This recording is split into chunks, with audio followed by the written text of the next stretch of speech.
Tonight on TBN, Masters makers are at work making new and exciting things in the IEC.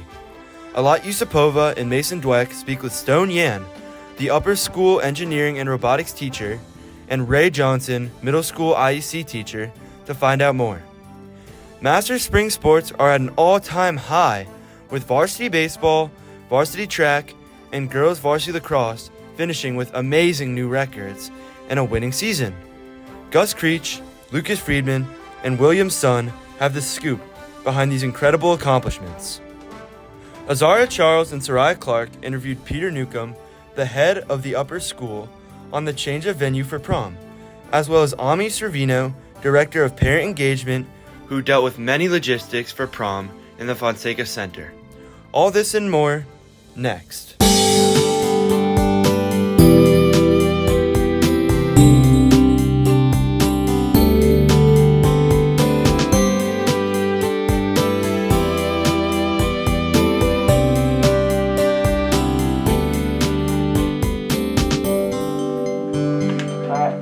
Three, two, one, action!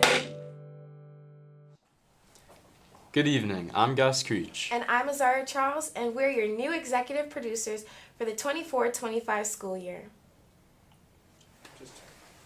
The IEC has opened up a lot of opportunities. Alat Yusupova and Mason Dweck explored the different options students have access to in the IEC, as well as new things on campus that are being made straight from the IEC building. The 2023 to 2024 school year has been one of many new accomplishments for Masters, one of them being the finalization of the IEC building. Thus far, there have been several riveting things that have been brought to life thanks to the IEC program. First, we interviewed Mix Johnson, head of the middle school IEC curriculum. They explained what has been made in the IEC by virtue of 3D printing and the accessibility of this equipment to students. People can teach themselves to have certain skills, like whether it's basic 3D modeling or learning to use Adobe Illustrator so that you can create files for embroidery or for printing on different surfaces. These are all skills that we teach in some of the IEC classes, but they're also things that people can study at Masters Makers or during evening enrichment hours or on their own time. The one that I'm most excited about is just having students be the ones to do the labor themselves and learn the tech skills and just modern age skills that they would need to be self-sufficient. We actually had students a few years ago design a weather app which connects to the weather vane on top of Morris, and that's an older project, but it's something that they learn to do themselves. Say you want to design your own clothing for a club or an event that you're hosting. Learning how to work the machines and set everything up yourself puts you on your own deadline and allows you to be independent in the quality of the work that comes out. It's something that you can really take personal pride in. A few of the engineering students noticed a problem on campus, which was some of the, rails on the foosball table were not working anymore, so they printed their own hooks and things for them to make them functional again. Next, we interviewed Stone Yan, head of computer science at Masters. He outlined costs as well as kind of opportunities these programs and resources bring to the Masters community. We've also helped the dining hall 3D print out those things covering the trash cans. So the equipment in itself is like tens of thousands of dollars. We have a lot of pretty advanced equipment that rivals pretty much like D1 universities in our makerspace. A lot of it just comes down to the raw material cost. So wood can be hundreds of dollars. By doing it in-house, we're able to bring the cost down much cheaper. For example, science research, if you ordered a poster online from Kinko's or went to the store, it would cost $200. You can make that in-house for $30. And so that allows more students to have access to these opportunities. And a lot of these translate to real-world opportunities where you're designing, prototyping, and going through that manufacturing process of anything. If you've been using the older staircase towards the back of Masters Hall, you've probably noticed the broken post of the third floor stairs. Luckily, an exact copy of this missing finial is being made in the IEC over the summer using the same wood as the original piece. And that's just one of the many exciting things that's going to come out of this building right here. Thank you and have a great day. Wow, I didn't know how many cool things are being made in the IEC. Yeah, it's really interesting to see all the IEC building has to offer. Masters athletics are on the rise. The varsity baseball team, track team, and girls varsity lacrosse team all had historic seasons.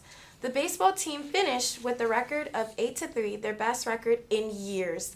The track team broke numerous school records across nearly all events, and the lacrosse team just barely missed the Nice Ace playoffs, ending the season with a 10-3 record. For the boys baseball team, they finished with the reigning record for the first time in recent memory. TBN checked in with Coach Chuck Gutierrez after completing his first season here at Masters. You know, the game of baseball is a humbling sport, right? It's a game that you fail 70% of the time and it's considered great. If you go 3 for 10, you're hitting 300, that's phenomenal. Hall of Famers are in the Hall of Fame for hitting 300. Next, TB interviewed team senior captain Connor Topper of Richmond. This team has really grown this year in a lot of different ways. We've come back from being subpar to this year having a real comeback. Everybody's super committed to this sport. They've made a tremendous improvement from day one to right now, and I couldn't be more pleased. So leaving this team is going to be a really difficult process for me because this team's been a really big part of my 4 years in high school and even the 3 years in middle school I was here. And we're able to end my senior year with a good record, a winning record, and one that's been the best in the last few years. Congratulations to the boys baseball team.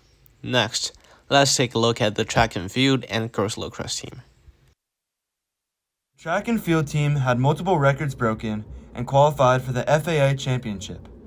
TBN spoke to the coach and captains of the team. The captains and I set our sights early on FAA championships, and some of the performances across all the events were top times, top performances, top distances and heights in the Connecticut, New York area. We've broken 31 school records, and that's from girls 8 and 15 and 3K, boys 100, 200. I think I attribute the success to the team because track is such a hard sport mentally and physically. And with the team just all bringing each other together, enlightening each other, even through our hardships, no matter the temperature, the weather, it's really a great attribute to how we perform. I think a lot of the success came from just having a big team and having a motivated team that wanted to do well and that fell in love with the sport like many of our upperclassmen do. We have a small group of really strong seniors, but we're not graduating that many. We are unbelievably excited for the girls' FAA chances next year. Congratulations to the track and field team on the historic season. The girls' varsity lacrosse team ended the season with a 10-3 record. TBN spoke to Coach Megan McWilliams.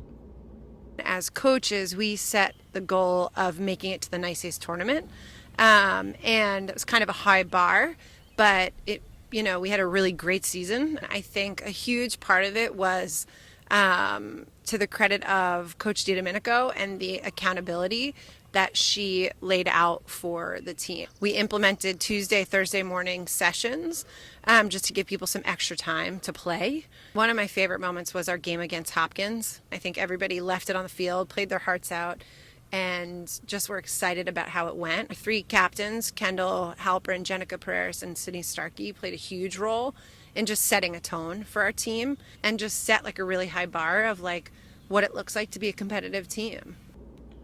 Huge thanks to the coaches and people that contributed to these monumental seasons.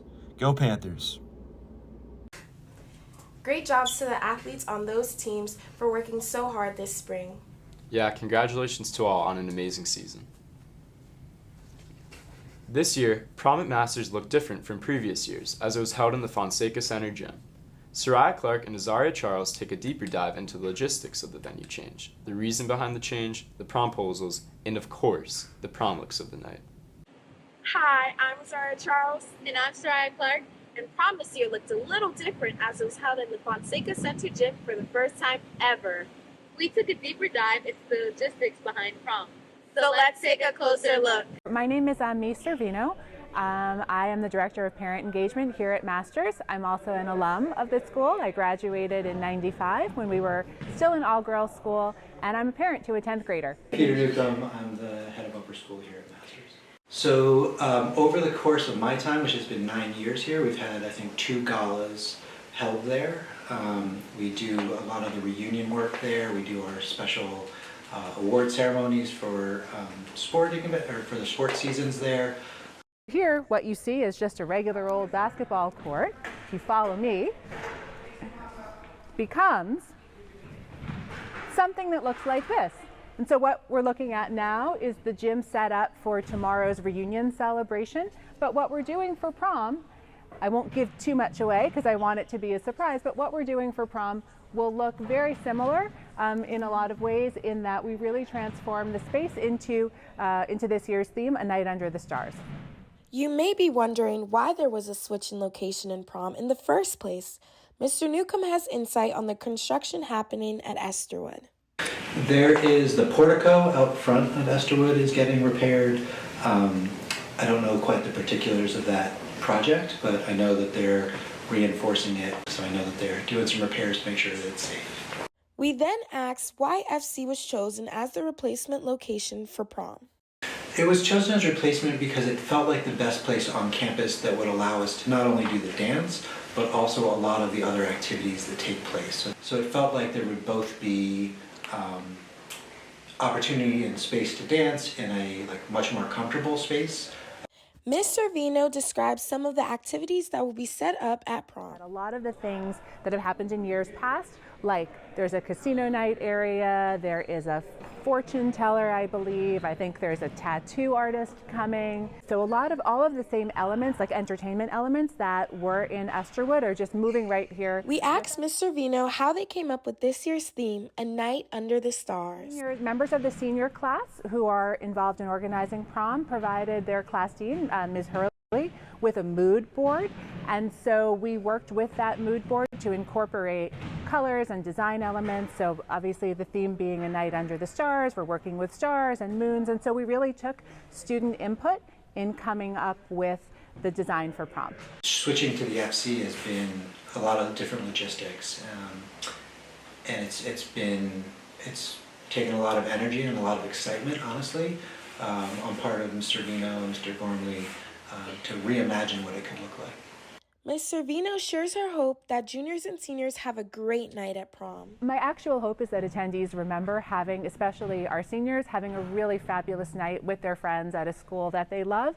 And if they do that under the backdrop of a starry lit gym and say, wow, this was the prettiest prom we ever could have hoped for, then I'd be really excited about that. Lastly, we asked Ms. Servino about her own prom experience at Masters, as she is part of the class of 1995. Here's the thing, I didn't have a prom. We were an all-girls school, and there were 33 girls in my class, so we were so small, and we weren't co-ed, so we had a winter formal like you guys do now, no prom. And so when we decided we needed to move prom, Mr. Newcomb came to me and was like, hey, can you help? The first words out of my mouth were, absolutely, I never had a prom here. I want to plan the prom because I want to come. So I'm kind of planning my own prom. So yes, it's different in that I didn't have one, but I feel like I'm getting one now. We hope everyone had a fun night dancing under the stars. It's so interesting to hear there was a time at Masters where there was no prom at all. I know, right? I feel bad, especially because the prom this year was an amazing night under the stars. And that's all we have time for here tonight on Tower Broadcast News. Thank you so much for tuning in. Remember to subscribe to Tower Broadcast News on YouTube and at Masters Tower on Instagram and Facebook. This was our last segment for the year, so we would like to thank everybody that made it possible. We have big things planned for next year. On that note, I'm Gus Creech. And I'm Azaria Charles. And from everyone here on the TBN staff, have a great summer.